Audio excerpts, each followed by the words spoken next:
નમસ્કાર, આઝાદ મીડિયા લાઈવમાં આપનું સ્વાગત છે। આયુષ્યમાન ભારત યોજના હેઠળ સને 2019-2022માં મેડિકલ સારવાર કરેલાના કેમ્પ મંજૂર કરવાનું કામ સરકારશ્રીએ ઓરિએન્ટલ ઇન્સ્યોરન્સ કંપનીને સોંપેલ છે। આ ઓરિએન્ટલ ઇન્સ્યોરન્સ કંપનીએ આ કાર્ય માટે Widal health insurance TPA private limited કંપનીને થર્ડ પાર્ટી તરીકે કામગીરી આપેલ હતી, જે બાબતે બંને વચ્ચે MOU થયેલા હતા। Vidal health insurance TPA private લિમિટેડમાં કામ કરતા કૃણાલ બોકડે નામના વ્યક્તિ આયુષ્યમાન ભારત યોજના હેઠળ સરકારશ્રી દ્વારા નક્કી કરેલ હોસ્પિટલમાંથી જે દર્દીઓને આ સરકારની યોજના હેઠળ સારવાર કરાવેલ હોય તેવા દર્દીઓની જે ફાઇલો હોસ્પિટલમાંથી તૈયાર કરી સરકારમાં પેમેન્ટ માટે મોકલી આપવામાં આવે છે તેવી ફાઇલોની એક્સેલ ફાઇલ બનાવતો હતો। આ એક્સેલ ફાઇલ બનાવ્યા બાદ ઓરિએન્ટલ ઇન્સ્યોરન્સ કંપનીને દર્દીની સારવાર કરનાર હોસ્પિટલ અને ડૉક્ટર તેના રૂપિયા મળી રહે તે રીતે મોકલી આપતો હતો। તે દરમિયાન આ કૃણાલ નામના વ્યક્તિએ સુરતમાં રહેલ સમર્પણ જનરલ હોસ્પિટલ તેમજ સમર્પણ મલ્ટી સ્પેશિયાલિટી હોસ્પિટલ નામના કુલ 69 બનાવટી ફ્રોડ ક્લેમો બનાવી એક્સેલ ફાઇલ તૈયાર કરી ઓરિએન્ટલ ઇન્સ્યોરન્સ કંપનીના મોકલી આપેલ કુલ રૂપિયા 33 લાખના બનાવટી ક્લેમો બનાવેલ હોય અને આ કામે તપાસ દરમિયાન સુરતમાં આવેલ સમર્પણ જનરલ હોસ્પિટલ તેમજ સમર્પણ મલ્ટી સ્પેશિયાલિટી હોસ્પિટલના ડૉક્ટર તેમજ ટ્રસ્ટી રસિકભાઈ વિરાણી નામોના ખોટા બનાવટી ક્લેમના રૂપિયા ઓરિએન્ટલ ઇન્સ્યોરન્સ કંપનીમાંથી બનાવેલ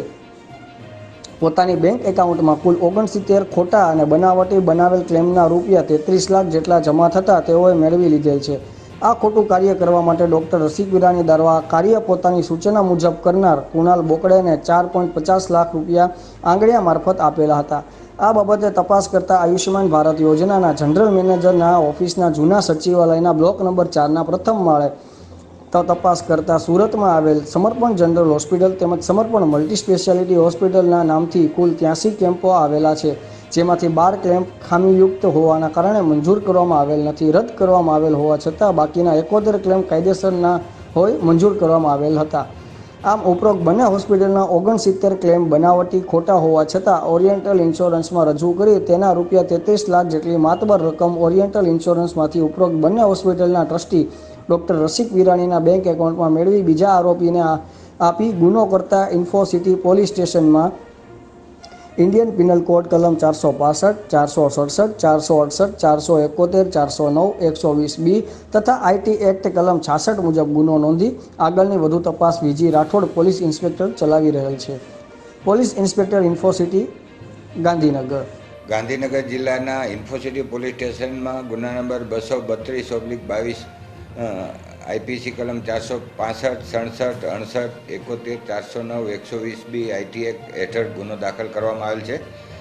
જે અન્વયે ભારત સરકારની આયુષ્યમાન ભારત યોજના હેઠળ PMJAY જે યોજના છે એમાં સને 2019થી 2022માં જે લોકો જે આયુષ્યમાન કાર્ડ ધરાવતા હોય અને મેડિકલ સારવાર કરેલ એના ક્લેમ મંજૂર કરવાનું કામ ઓરિએન્ટલ ઇન્સ્યોરન્સ કંપનીને સોંપવામાં આવેલ। ઓરિએન્ટલ ઇન્સ્યોરન્સ કંપનીએ વિડાલ હેલ્થ ઇન્સ્યોરન્સ ટીપીએ પ્રાલીને આ કામ સોંપેલા। વિડાલ હેલ્થના કર્મચારી કૃણાલ બોકાડે જે આયુષ્યમાન ભારતના યોજના હેઠળ જે લોકોએ સારવાર કરાવી હોય તે હોસ્પિટલની જે ફાઇલ હોય તે એક્સેલ ફાઇલ તૈયાર કરી ઓરિએન્ટલ ઇન્સ્યોરન્સને મોકલી સરકારમાંથી પૈસા મેળવી જે તે હોસ્પિટલ અને ડૉક્ટરને ચૂકવણું કરવાનું કામ કરતા હતા। આ દરમિયાન સુરતના સમર્પણ જનરલ હોસ્પિટલ તેમજ સુરતમાં સમર્પણ મલ્ટી સ્પેશિયાલિસ્ટ હોસ્પિટલ એના ડૉક્ટર અને ટ્રસ્ટી ડૉક્ટર રસિક વિરાણી તેમજ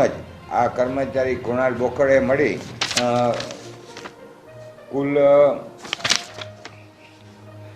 69 જેટલા બનાવટીને ફ્રોડ ક્લેમો બનાવી એક્સેલ ફાઇલો તૈયાર કરી ઓરિએન્ટ ઇન્સ્યોરન્સ કંપનીને મોકલી અને સરકારમાંથી એનું પેમેન્ટ મંજૂર કરાવેલ અને 33 લાખ જેટલી રકમો મેળવેલ। આ પૈકી આંગળીયાથી ડૉક્ટર રસિક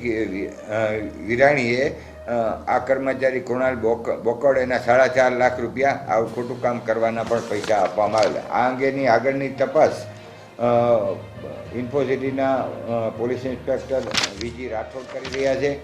આ આયુષ્યમાન ભારત યોજનાના જનરલ મેનેજરની જૂના સચિવાલય બ્લોક 4 પ્રથમ માળે ઓફિસમાં જઈ તપાસ કરતા આ સમર્પણ હોસ્પિટલ સુરતના જ કુલ 83 ક્લેમો રિપોર્ટર પ્રિતેશભાઈ પટેલ, આઝાદ મીડિયા લાઈવ, અમદાવાદ।